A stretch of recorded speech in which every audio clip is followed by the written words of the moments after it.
Dalam amal-amal sunnah, dalam kehidupan, dasar prinsipnya itu adalah sebaiknya disembunyikan, tidak dinampakkan. Perbuatan yang disukai, amal soleh yang disukai itu adalah yang asyakku ala nufus, yaitu pekerjaan perbuatan amal soleh yang berat bagi jiwa. Bismillahirrahmanirrahim. Assalamualaikum warahmatullahi wabarakatuh. Waalaikumsalam warahmatullahi wabarakatuh. Alhamdulillahirabbil alamin, hamdan yuwafi ni'amahu wa yukafi'u mazidah. Ya Rabbana lakal hamdu kama yanbaghi li jalali wajhikal karimi wa 'azimi sultanik. Allahumma salli wa sallim wa barik ala sayyidina wa habibina wa nabiyyina Muhammadin wa ala alihi wa sahbihi wa sallim. Subhanaka la ilma lana illa ma 'allamtana innaka antal alimul hakim. Allahumma 'allimna ma yanfa'una wanfa'na bima 'allamtana wa zidna ilma. Rabbana la tuzigh qulubana ba'da idh hadaitana wa hab lana min ladunka rahmah innaka antal wahhab. Rabbana innana amanna faghfir lana dhunubana wa qina adzabannar. In uridu illa al-islaha mastata'tu wa ma taufiqi illa billah, amma ba'du. Yang kita muliakan guru kita, para kiai, para sesepuh yang berhadir di sini, para asatiz, dan yang saya muliakan Ustaz Luqman yang telah menjadi asbab juga daripada pertemuan kita pada hari ini. Alhamdulillah Rabbil Alamin, ya tanpa saya duga juga dan di luar dugaan kita juga, ya kita bisa diberikan oleh Allah kesempatan bersama-sama untuk sholat subuh di Masjid Cibinong ini. Ya, mungkin ini adalah kunjungan kami yang pertama.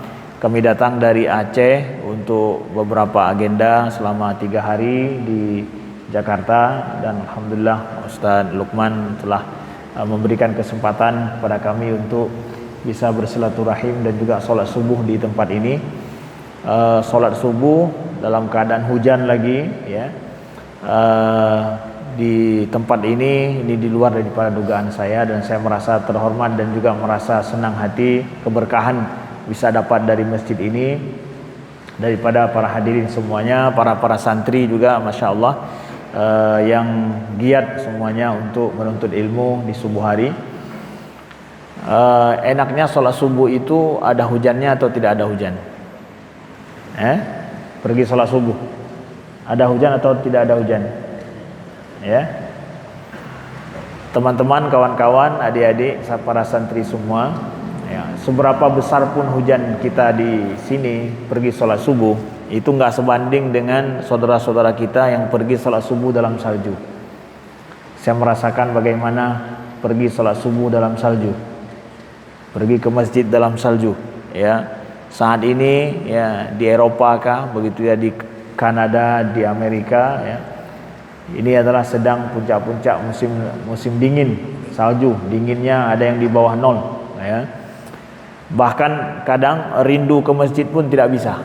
Ya, kalaulah kita bilang bahwa pergi sholat subuh itu sulit, susah, ya, dalam salju, ya. Kalau masih bisa pergi, alhamdulillah. Kebanyakannya sering sudah nggak bisa pergi lagi. Nggak bisa lagi pergi sholat subuh, ya. Kalaupun pergi sholat subuh, ya persis seperti perjalanan kami dari Cibubur ke Cibinong ini. Ya, perjalanannya 1 jam, setengah jam, ya, untuk sampai ke sebuah masjid, ya. Masya Allah. Jadi walaupun hujan di sini, hujan rintik-rintik saja, ya. Nggak ada salju yang menumpuk di depan rumah, ya, masya Allah, ya. Jadi bersyukurlah kita tinggal di negeri kita, di kampung kita, ya. Ingat, walaupun kondisi hujan, ini biasa, ya. Pakai mobil pun atau pakai motor pun kita oke saja, ya. Ya, pakai mantel langsung berangkat, insyaallah sampai subuhnya nggak akan ketinggalan di masjidnya. Maka ini sebuah rahmat yang besar diberikan oleh Allah, ya, kepada kita, ya, dengan kita jadikan ini sebagai penyemangat dan juga kemudahan di dalam hidup kita untuk melaksanakan selalu sholat berjamaah di masjid. Nah, insyaallah mudah-mudahan Allah berkahi pertemuan kita pada hari ini, ya. Dan kita berada di awal daripada bulan Sya'ban, masya Allah, ya. Kita berada di awal bulan Sya'ban. Nah, nanti mungkin sedikit di akhir saya akan ceritakan tentang kondisi Aceh, ya. Ya, jangan di awal-awal dulu, ya. kondisi Aceh, bagaimana perkembangan Aceh saat ini ya, dan apa yang kita harapkan kemudian di kemudian hari insyaallah. Nah, baik, kita mulai dulu melihat kepada kita memasuki awal daripada bulan Sya'ban, dan kita berdoa kepada Allah, Allahumma barik lana fi Sya'ban wa balighna Ramadan. Insyaallah mudah-mudahan semua yang berhadir di sini, keluarga-keluarga kita semua dipilih oleh Allah Subhanahu wa taala sebagai orang-orang yang diizinkan untuk masuk bulan suci Ramadan, berpuasa bulan Ramadan, beribadah bulan Ramadan, memperbanyak amal soleh di bulan Ramadan. Karena kita yakin bahwa kalau bulan Ramadan itu adalah bulan pilihan Allah, maka orang-orang yang masuk bulan Ramadan juga mesti orang pilihan, bukan orang sembarangan, orang yang ingin untuk dirahmati dan disayangi oleh Allah Subhanahu wa taala. Nah, Bapak Ibu dan juga para hadirin dan para santri semuanya yang dimuliakan Allah, mari kita lihat kepada apa yang dituliskan oleh Imam Ibn Rajab Al-Hambali dalam kitab beliau, kitab Lataiful Ma'arif, tentang fadilah-fadilah daripada syuhur Al-Islamiyah ataupun Al-Hijriyah. Nah, beliau mengetengahkan sebuah hadis Nabi sallallahu alaihi wasallam yang pernah ditanyakan kepada Nabi sallallahu alaihi wasallam tentang bahwa Rasulullah sallallahu alaihi wasallam itu berpuasa pada bulan Sya'ban. Usamah bin Zaid daripada Imam An-Nasa'i fi sunanihi an Usamah bin Zaid qala Rasulullah sallallahu alaihi wasallam qultu ya Rasulullah lam araka tasumu syahran minasy-syuhur ma tasumu min Sya'ban. Usamah bin Zaid, kita tahu siapa Usamah bin Zaid, seorang sahabat Nabi dan juga anak daripada orang yang dicintai Rasulullah sallallahu alaihi wasallam bernama Zaid bin Harithah. Zaid bin Harithah dulu adalah sebagai anak angkatnya Rasulullah sallallahu alaihi wasallam. Usamah bin Zaid, anak daripada Zaid bin Harithah. Beliau adalah seorang yang nama Zaid ini adalah satu-satunya sahabat yang disebutkan oleh Allah dalam Al-Quran. Umar enggak disebutkan, Abu Bakar enggak disebutkan, tapi Zaid bin Harithah disebutkan oleh Allah dalam Al-Quran. Satu-satunya sahabat Nabi yang namanya disebutkan dalam Al-Quran, itulah Zaid. Nah, Zaid ini punya anak, beliau memiliki seorang putra, salah satu orang putra beliau adalah Usamah bin Zaid. Juga ini adalah sahabat yang dicintai Nabi sallallahu alaihi wasallam. Jadi Usamah menanyakan kepada Nabi SAW, ya Rasulullah, aku enggak melihat engkau banyak berpuasa seperti engkau banyak berpuasa di bulan Sya'ban. Kalau bulan Ramadan jelas tidak menimbulkan pertanyaan, kok banyak puasa bulan Ramadan? Enggak ada orang yang tanya itu, karena semuanya adalah itu merupakan kewajiban. Enggak nanya kok banyak sekali puasa gitu. Tapi di luar bulan Ramadan banyak puasa menimbulkan pertanyaan. Makanya Usamah bertanya kepada Rasulullah, ya Rasulullah, aku tidak melihat engkau berpuasa tentu di luar bulan Ramadan seperti engkau berpuasa di bulan Sya'ban. Kenapa ya Rasulullah? Qal dzalika syahrun yaghfulu nasu anhu baina Rajab wa Ramadan. Wa huwa syahrun turfa'u fihi al-a'mal ila rabbil alamin. Fa'uhibbu an yurfa' amali wa ana sha'im.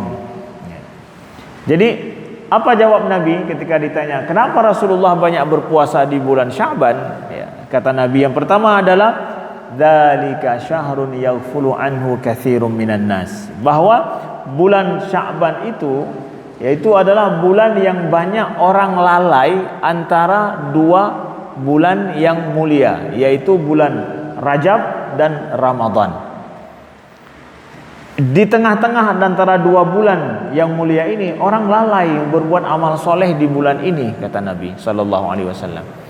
Kita tahu bulan Rajab yang baru 2 hari kita lewati itu adalah bulan Ashurul Hurum. Ashurul Hurum itu adik-adik apa? Bulan-bulan yang dimuliakan oleh Allah. Masuk Ashurul Hurum ada 4 bulan, yaitu bulan Dzulqa'dah, Dzulhijjah, Muharram dan Rajab.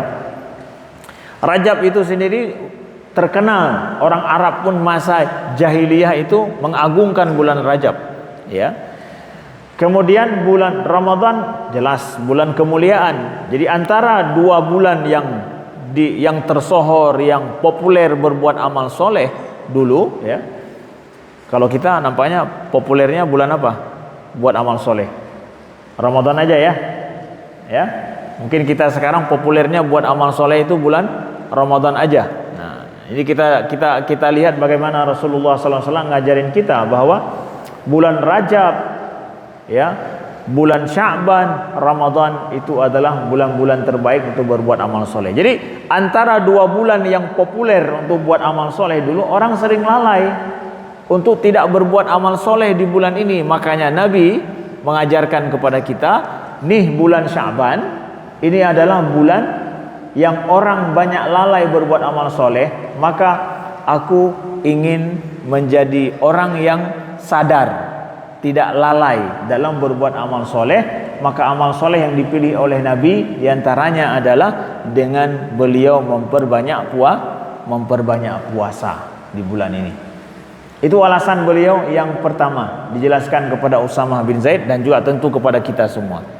Kemudian alasan yang kedua lagi apa? Kata Nabi SAW, wa huwa syahrun turfa'u fihi al-a'mal ila rabbil alamin. Bahwa bulan Sya'ban ini bulan diangkatnya amalan hamba kepada Allah Subhanahu wa taala. Fa uhibbu an yurfa' amali wa ana sha'im. Maka aku suka, kata Nabi, kalau seandainya amalanku itu diangkat kepada Allah itu dalam kondisi aku sedang puasa. Jadi amalan andalannya itu, amalan Nabi, di antara andalan amalan Nabi itu adalah mengandalkan, ya, Nabi suka kalau seandainya amalan beliau diangkat kepada Allah, beliau itu banyak berpuasa. Nah, di dua alasan ini daripada Nabi akan kita bahas, yang bagaimana kita terjemahkan kemudian dalam kehidupan kita sehari-hari, dan ini menjadi prinsip kita beramal hari-hari, ya, mengamalkan sunnah Nabi Sallallahu Alaihi Wasallam. Kita lihat yang pertama adalah kaidah kita ambil daripada hadis ini, ya, untuk amalan kita, ya, para hadirin, ya. Yang pertama adalah annahu yakunu akhfa wa ikhfa an-nawafil wa israr huna afdal. La siyama as-siyam fa innahu sirrun bainal 'abdi wa rabbih. Wa li hadza qila, ya, innahu laisa fihi riya. Yang pertama adalah Nabi tadi kan ditanya, "Ya Rasulullah, kenapa engkau banyak berpuasa pada bulan Sya'ban?" Ya. Ini adalah amalan, dan Nabi mengatakan bahwa beliau berpuasa karena bulan ini banyak orang yang lalai dari berbuat amal taat, amal soleh.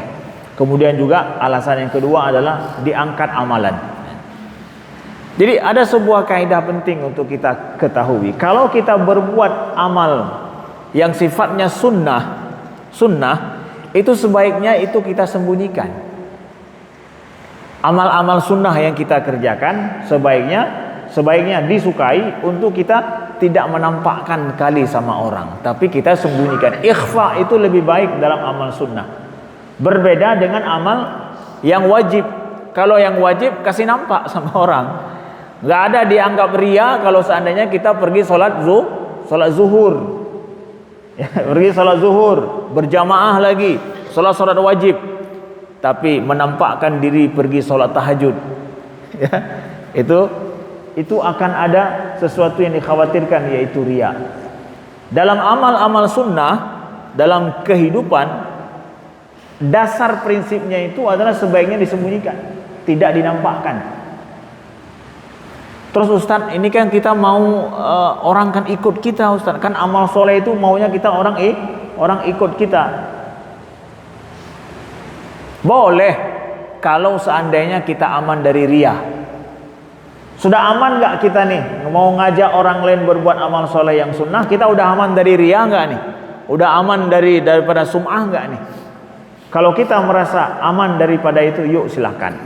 Atau mungkin kita selaku seorang ustadz, santri yang memiliki banyak santri, kita ingin ajarkan mereka bagaimana berbuat amal soleh. Maka mudah-mudahan itu tidak bagian daripada ria ataupun sesuatu dia mengkhawatirkan kepada ria, tapi itu bentuk daripada tarbiyah, itu oke. Itu adalah pengecualian. Tapi kalau ditanya bahwa kalau dalam amalan sunnah baiknya seperti apa Ustaz? Baiknya ya disembunyikan, nggak usah diceritakan sama orang. Nah, terkhusus adalah masalah puasa, ya. Puasa ini bukan puasa wajib, puasa sunnah, ya.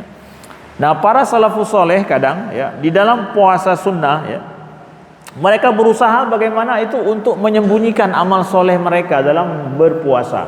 Bagaimana orang nggak nampak mengetahui kalau dia puasa. Ya. Contoh misalkan Ibnu Mas'ud, sahabat Nabi SAW, beliau bilang, "Idza asbahtum siyaman fa asbihu mudhinin."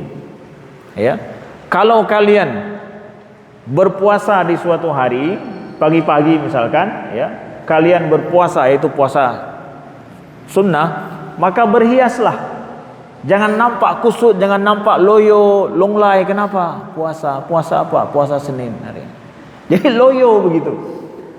Nggak nampak bahwa diri segar, nggak ada masalah gitu. Jangan orang tahu kalau kita sedang berpuasa. Sebisa mungkin disembunyikan, ya, nggak nampak gitu dalam berbuat puasa. Dan lebih parah lagi kalau seandainya ingin berpuasa sunnah demi meninggalkan banyak hal yang menjadi itu tugas. Ini lebih parah lagi nih, ya. Kenapa nggak melakukan ini? Saya sedang puasa. Puasa apa? Puasa sunnah. Dengan puasa sunnah mencari alasan untuk tidak mengerjakan kewajiban yang lain. Ini ada juga model orangnya. Ini parah ini, ya. Udah puasa sunnah disembunyikan, sebaiknya disembunyikan, nggak dinampakkan. Ini gara-gara berpuasa sunnah banyak ninggalkan kerja yang menjadi kewajiban. Ini udah 2 kali lipat salahnya, ya, begitu. Jadi bahkan disuruh untuk sembunyikan. Para salafus saleh, para sahabat itu dulu sebisa mungkin bahkan mereka untuk menyembunyikan itu, ya. Kemudian annau asyaqqu 'alan nufus afdalul a'mal asyaqquha 'alan nufus.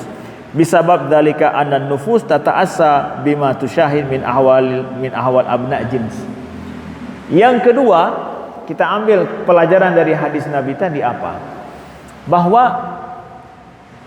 perbuatan yang disukai, amal soleh yang disukai itu adalah yang asyaqqu 'alan nufus, yaitu pekerjaan perbuatan amal soleh yang berat bagi jiwa.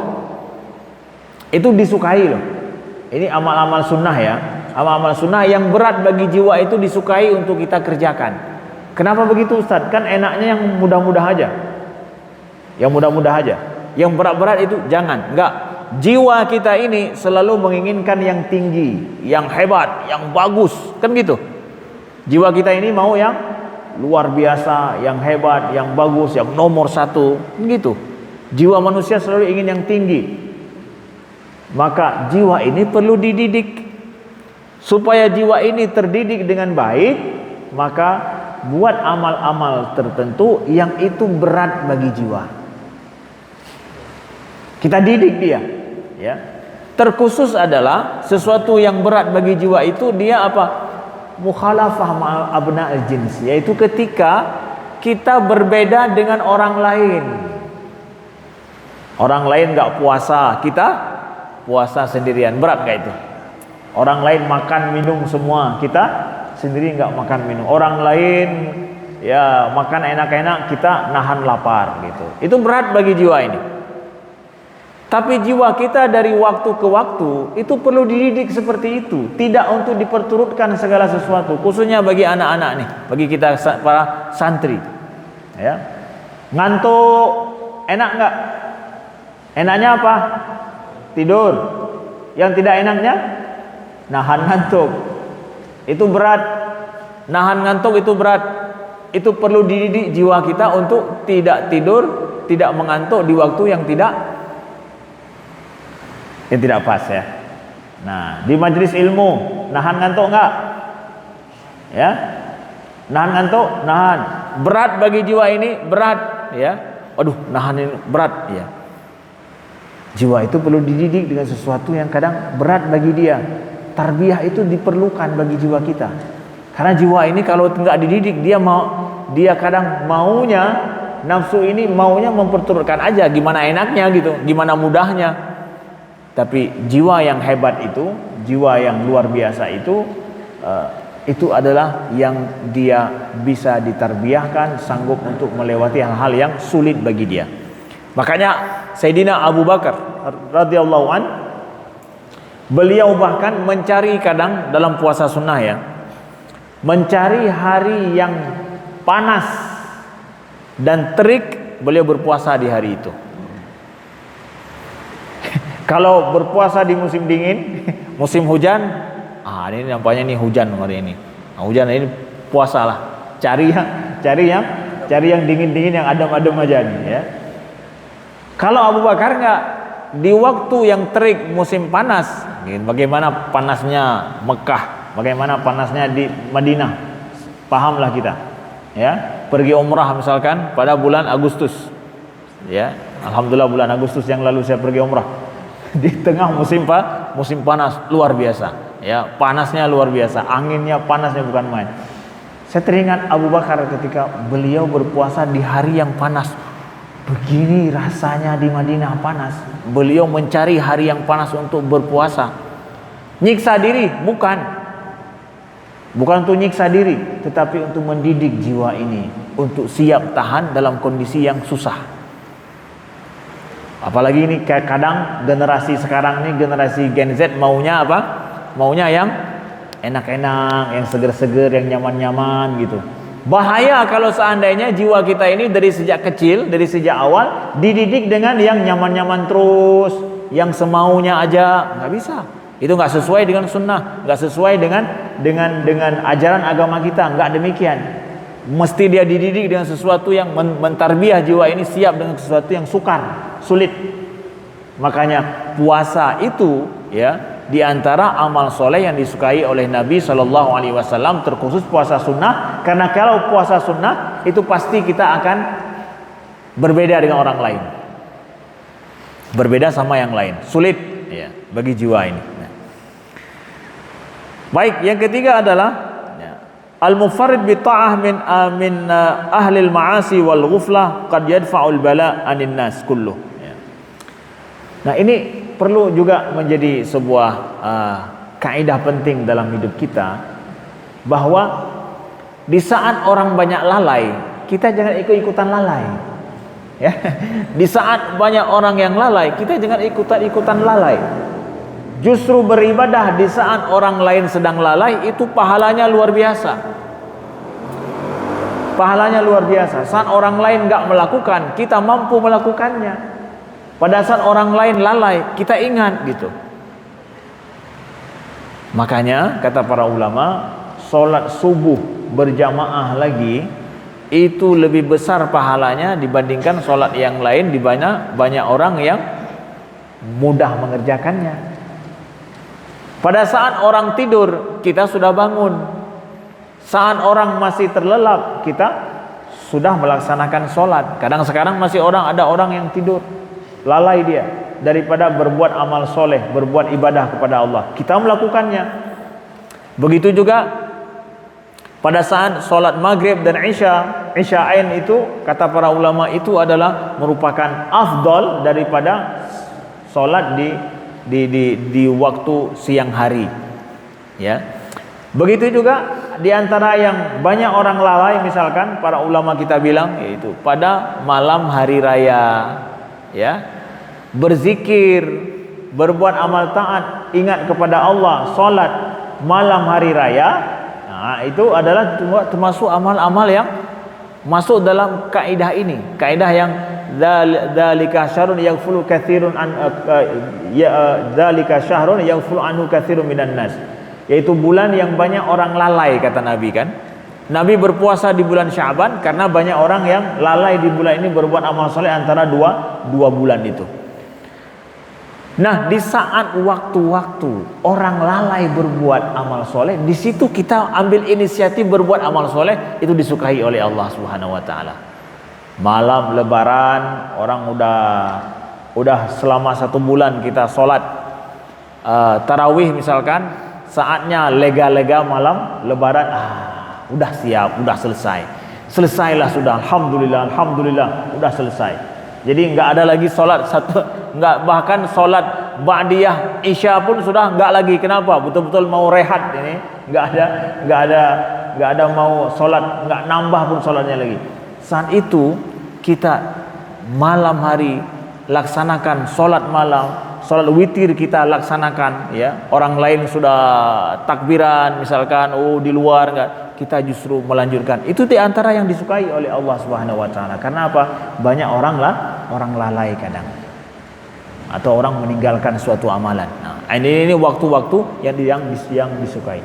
Kemudian yang keempat, poin penting juga.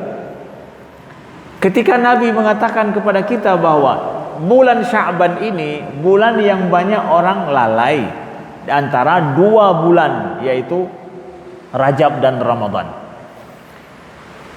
Rajab dan Ramadan populer pada masa dulu, bulan yang orang banyak menghidupkan amal soleh.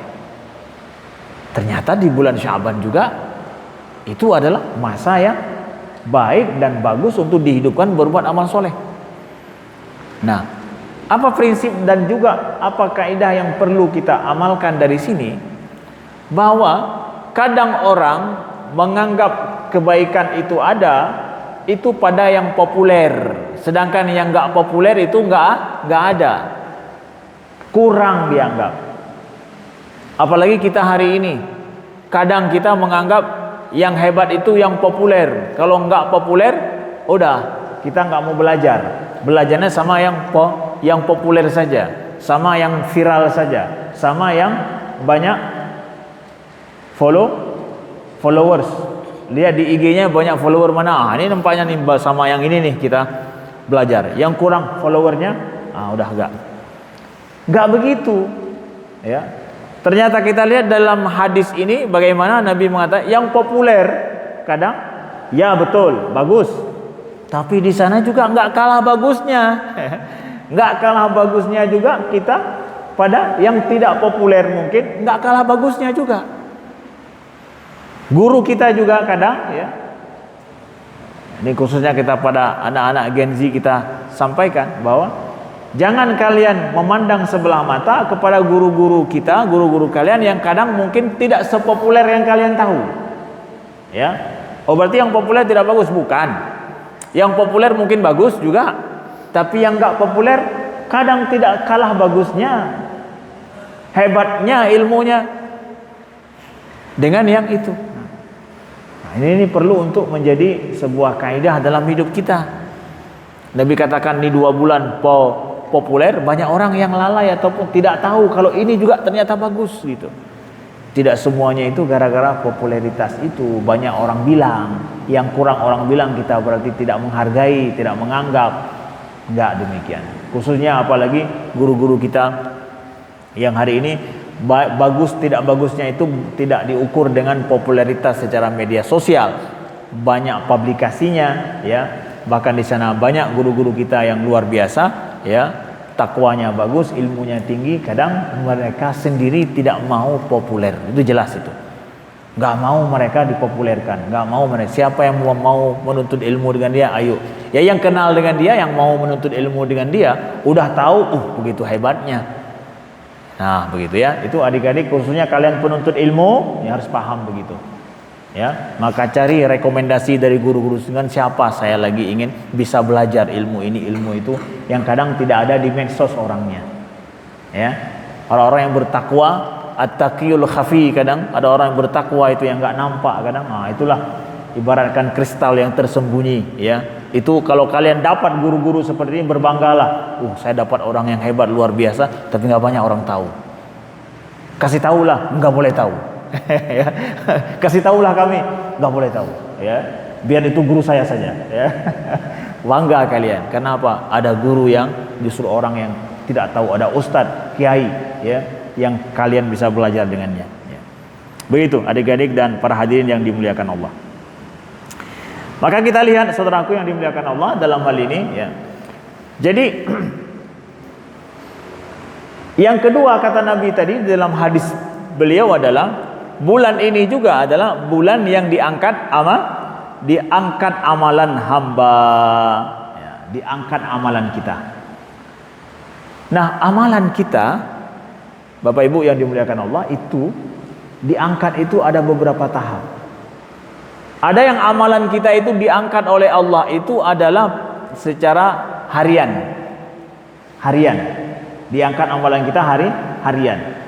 Ada mingguan dan ada tahunan. Ya. Amalan kita dilaporkan. Ya. Amalan kita itu diangkat oleh malaikat ke langit, ada yang harian, ada yang mingguan, ada juga yang tahunan. Yang harian apa? Kita lihat dalam hadis Nabi sallallahu alaihi wasallam, ya ta'aqabuna fikumul malaikatum bil laili wa malaikatum bin nahar. Ya kan? Nabi sampaikan bahwa para malaikat itu silih berganti, ya, bersama dengan kalian untuk mencatat amalan kita. Fayajtami'una fi salatil fajri wa salatil asr. Malaikat itu kemudian bertemu di salat asar dan salat fajar. Malaikat bersama dengan kita, kata Nabi, itu mencatat amalan kita loh, hari-hari. Lalu ada yang bertugas di waktu fajar sampai waktu asar, kemudian ganti shift dari asar ke fajar. Jadi ya ta'aqabun, begitu loh terus tiap hari. Jadi tadi waktu kita salat fajar, ya, itu malaikat yang tugas dari asar ke fajar udah tutup buku, tanda tangan. Amalan terakhir kita apa? Salat fajar. Turun malaikat yang bertugas di siang hari, di waktu fajar ini sampai waktu asar, buka buku apa? Dicatat bahwa mulai pembukuan kita sedang salat fajar di masjid, terlambat dikit, ya, udah rakaat yang kedua, terlambat dikit sudah selesai sholat, terlambat dikit, ya, cuma dapat majelis ilmunya, ya, tercatat, ya, terus sampai sholat asar tutup buku, ya, yang bertugas selanjutnya mencatat di waktu sholat asar. Makanya kata Nabi itu kata para ulama kita, ada yang mengatakan hafidhu ala salawati wa salatil wusta, ya, ada di antara pendapat salatil wusta itu adalah salat asar. Jaga oleh kalian semua salat-salat itu, terkhusus salat wusta. Ada yang mengatakan itu salat asar. Kenapa salat asar? Nah, ini dia.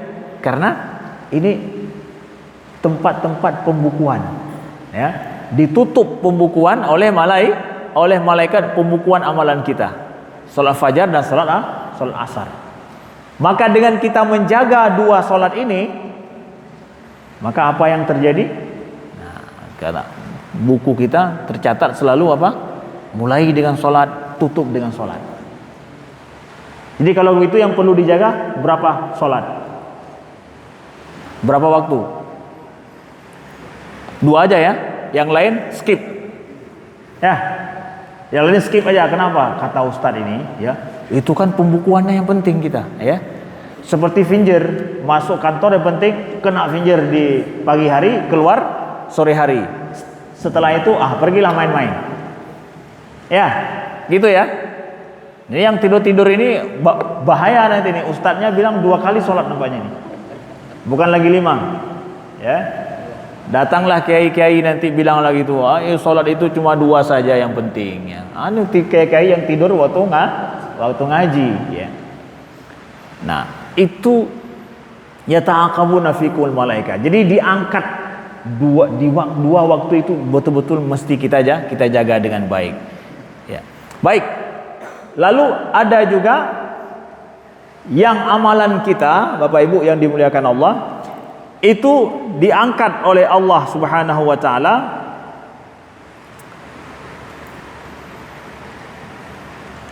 yaitu secara mingguan. Ya. Mingguan diangkat.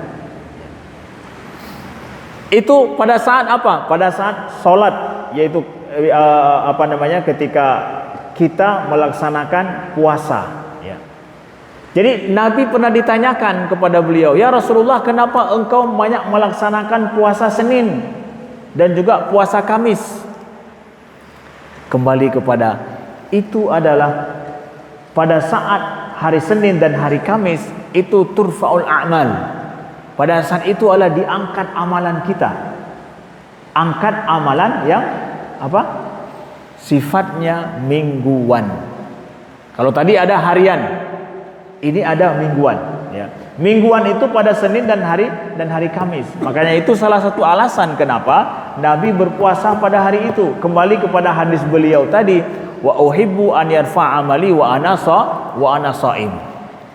Maka aku ingin amalanku itu diangkat, aku sedang berpuasa. Senin Kamis, di samping itu adalah hari lahir Nabi hari Senin, begitu juga adalah kenapa? Karena amalan diangkat pada saat itu.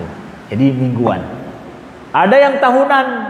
Tahunannya apa? Yang tahunan inilah dia pada bulan Sya'ban, terkhusus pada malam nisfu Sya'ban yang kita tahu semuanya.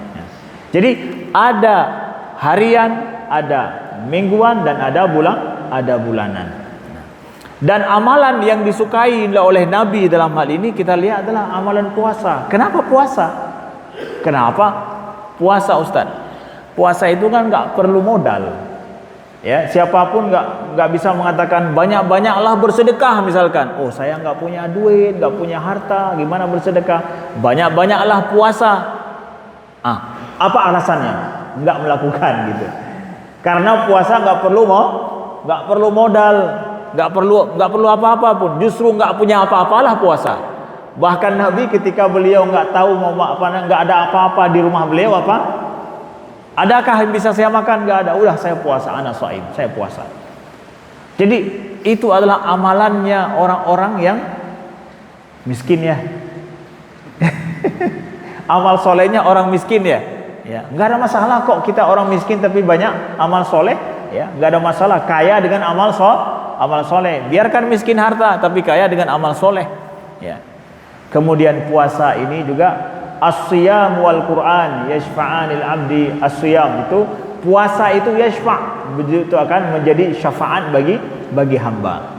Nah, jadi jadikanlah puasa ini adalah sebagai amalan pamungkas kita, ya, bagi yang mereka dimudahkan oleh Allah untuk berbuat amal soleh, dan terkhusus bulan Sya'ban. Jadi ini bagian daripada training juga untuk menuju kepada bulan Ramadan.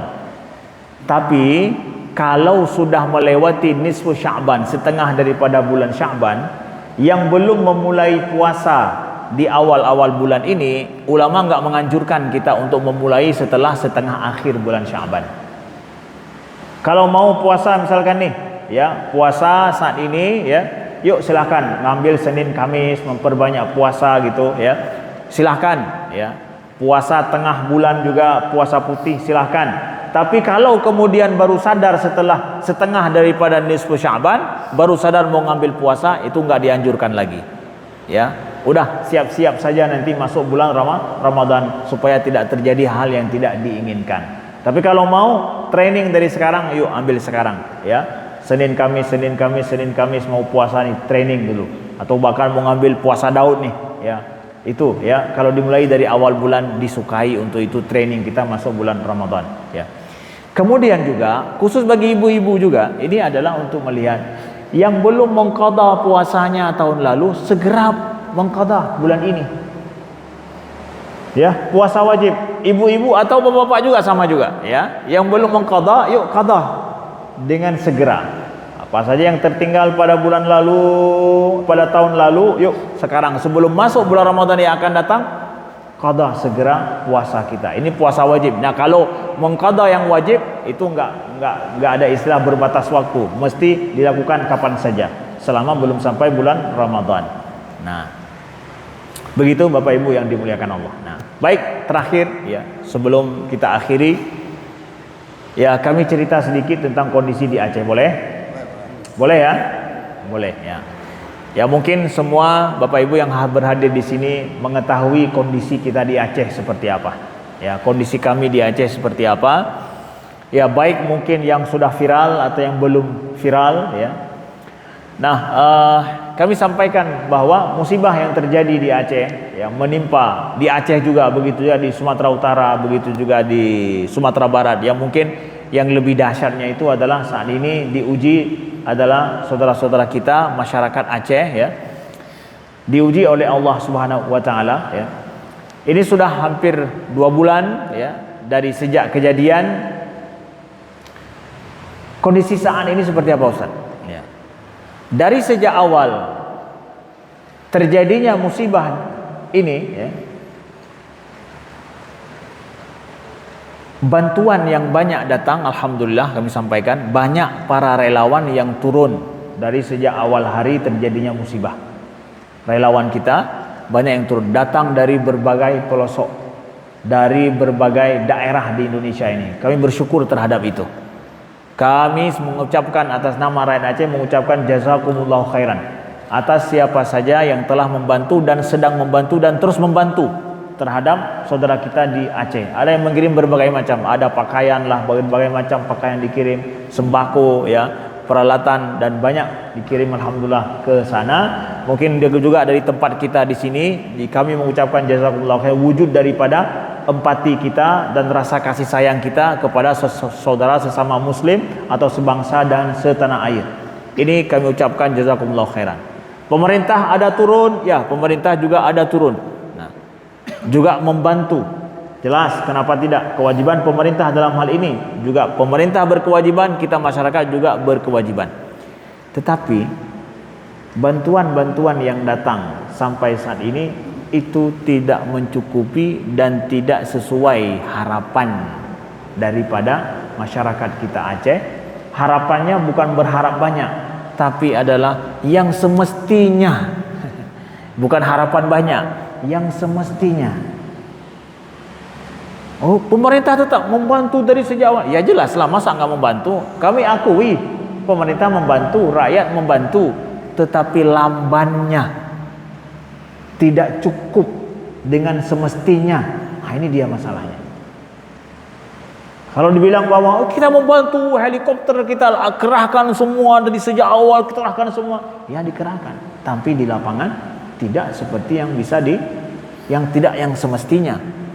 Apalagi sudah sampai 2 bulan seperti ini, banyak akses yang masih terputus, jembatan yang masih susah untuk dilewati, semuanya sementara. Yang asli, yang pastinya seperti apa dibangun belum tahu lagi. Begitu lambannya. Kami nggak mengatakan pemerintah nggak berbuat. Tetapi yang sampai ke sana begitu lambannya dan tidak sesuai dengan yang semestinya. Nah, ini perlu kami sampaikan. Terserah, kami tidak mengharapkan bahwa oh ini ditetapkan nasional supaya ini. Ya, terserah nasional mau internasional, yang penting bantuan sampai sebagaimana yang semestinya. Mau dibuat apakah, terserah, itu pemerintah yang buatlah. Nah, sehingga banyak saudara kita di sana jelas mengatakan bahwa kami banyak mengharap dari para relawan yang mau menerobos datang ke sana, yang susah payah, ya. Itu ya sangat kita harapkan. Dan kondisi ke depan ini adalah kita mau bulan Ramadan. Bulan Ramadan ini kami mengharapkan, perhatikan dan berikan perhatian kepada saudara kita di sana. Ini mau bulan Ramadan. Ya, dapur umum udah nggak aktif lagi. Nggak aktif. Nggak sanggup lah orang makan di dapur umum. Tahu nggak apa yang dimakan di dapur umum? Emangnya enak-enak? Ya, nasi putih dengan kuah sayur bening macam air hujan itu, ya, campur sayur sebanyak-banyaknya. Kemudian apa yang digoreng? Telur dengan Indomie digoreng. Indomie itu dikocok dengan telur digoreng. Tiap hari itu mereka makan, sanggup?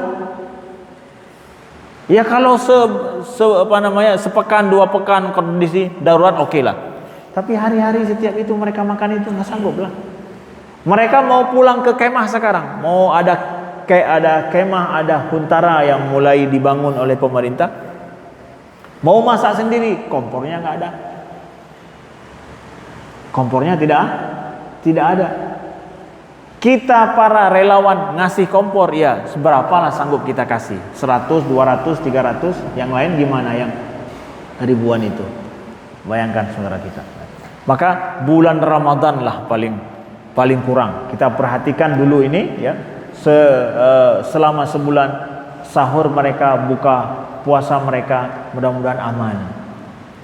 Kan hari mereka berpuasa. Pulang hari-hari mereka kerja apa? Membersihkan rumah. Karena lumpurnya itu setengah rumah ya, ada yang bahkan rumah terbenam dalam lumpur, ada yang lumpurnya selutut itu sampai saat ini masih terus dibersihkan. Kenapa begitu? Karena lumpurnya di dalam rumah, di luar rumah lebih tinggi lagi. Jadi mau dibuang kemana? Dari dalam rumah dibuang keluar. Kalau di luar nggak diambil ya nanti waktu hujan nih masih masuk lagi ke dalam gitu. Serba sulit gitu. Kita aja yang pergi mikir, ya Allah, ini gimana ini penyelesaiannya. Kalau bukan dengan mobil khusus besar dipakai itu untuk satu kampung dibersihkan semua, atau direlokasi semua ke tempat lain, dibangun rumah yang lain, baru selesai masalah mereka. Ya hari-hari mereka pekerjaan mereka tidak ada pun, nggak ada pekerjaan, anak nggak ada sekolah, udah 2 bulan misalkan, ya masih sangat lambat dalam hal ini. Jadi yang kedua kami harapkan adalah selama setahun ke depan masyarakat Aceh yang terkena musibah terus memerlukan perhatian daripada kita. Mungkin nanti algoritma tidak bermain lagi, mungkin nanti nggak ada yang viral-viral lagi. Saya sampaikan bahwa walaupun Bapak Ibu tidak melihat di media sosial, oh nampaknya sudah aman di Aceh, nggak ada masalah lagi. Sampai setahun ini kami masih sangat memerlukan bantuan itu. Terserah mau naik di media sosial, masuk TV nggak masuk TV, aslinya kita sangat butuh bantuan itu. Kondisi sangat menyusahkan di sana, masih sangat sulit. Ya, kalau mungkin ada buzzer-buzzer yang bilang, oh alhamdulillah Aceh sudah bagus ya, sudah aman ya, sudah nggak ada masalah ya. Saya sampaikan bahwa tidak demikian. Sampai setahun ini kami sangat memerlukan butuh bantuan dari saudara kami. Nah, ya itu yang perlu kami sampaikan. Dan terakhir adalah ada yang bilang ini yang terjadi dengan masyarakat Aceh itu laknat Allah, azab Allah kepada orang Aceh. Sungguh orang terserah siapa yang mengatakannya, atau bahkan mungkin ada yang berpikir demikian, maka itu sungguh sangat menyakiti hati orang Aceh. Ya, udah kena musibah lagi dikata-katain lagi seperti itu. Orang Aceh juga bertanya, ketika saya turun ke lapangan mereka tanya juga, kenapa musibah ini terjadi dengan kita Ustaz? Tsunami berat terjadi dengan kita, ini juga berat terjadi dengan kita. Apa salah kita? Apakah dosa kita lebih banyak daripada dosa orang lain?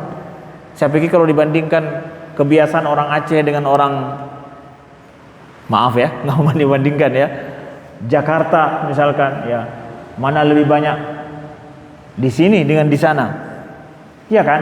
Ini bukan masalah dosa. Ini yang terjadi bukan azab. Kalau azab Allah itu adalah berhubungan dengan dosa dan pengingkaran dan maksiat, itu azab dalam Al-Quran. Tetapi ini adalah musibah. Kalau musibah bukan masalahnya dengan dosa. Kata Allah dalam Al-Quran apa firman-Nya? Wa basyiris sabirin alladzina idza asabathum musibatun qalu inna lillahi wa inna ilaihi raji'un. Ulaika 'alaihim salawatun mir rabbihim wa rahmah wa ulaika humul muhtadun. Kata Allah bahwa berikan kabar gembira kepada orang-orang yang bersabar. Siapa mereka? Yang apabila mereka terkena musibah mereka mengucapkan inna lillahi wa inna ilaihi raji'un. Mereka itulah orang-orang yang mendapatkan rahmat daripada Allah, dan mereka itulah orang-orang yang muhtadun, mendapatkan petunjuk. Orang yang kena musibah hubungannya dengan iman, dan bahkan setelah itu mereka bisa mendapat rahmat. Kalau azab hubungannya dengan kekufuran, tapi kalau musibah hubungannya dengan iman. Nah, yang terjadi dengan orang Aceh itu musibah, dan musibah itu kadang nggak ada sebab. Ada yang ada sebab, ada yang tidak ada sebab. Boleh terjadi pada orang baik, pada orang soleh, orang taat, orang yang berbuat maksiat, boleh terjadi siapa aja gitu.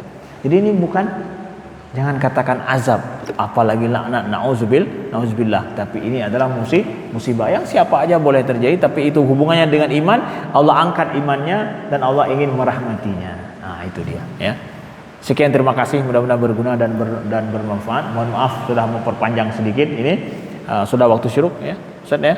Alhamdulillah. Baik. Gimana Ustaz? Langsung tutup? Ya, baik. Jazakumullahu khairan. Kita tutup pertemuan kita. Alhamdulillah rabbil alamin hamdan yuwafi ni'amahu wa yukafi'u mazidah. Allahumma shalli wa sallim wa barik ala sayidina Muhammadin wa ala alihi wa sahbihi wa sallim. Allahumma ighfir lana dzunubana wa liwalidayna warhamhuma kama rabbayana shaghira. Allahumma inna ala dzikrika wa syukrika wa husni ibadatik. Allahumma inna ala dzikrika wa syukrika wa husni ibadatik. Allahumma aslih lana dinana alladhi huwa ismatu amrina wa aslih lana dunyana allati fiha ma'ashuna wa aslih lana akhiratana allati ilaiha ma'aduna waj'alil hayata ziyadatan lana fi kulli khair waj'alil mauta rahatan lana min kulli syarr. Rabbana atina fid dunya hasanah wa fil akhirati hasanah wa qina adzaban nar. Wa sallallahu ala sayidina Muhammadin walhamdulillahi rabbil alamin. Subhanakallahumma wa bihamdika asyhadu an la ilaha illa anta astaghfiruka wa atubu ilaika. Wassalamualaikum warahmatullahi wabarakatuh.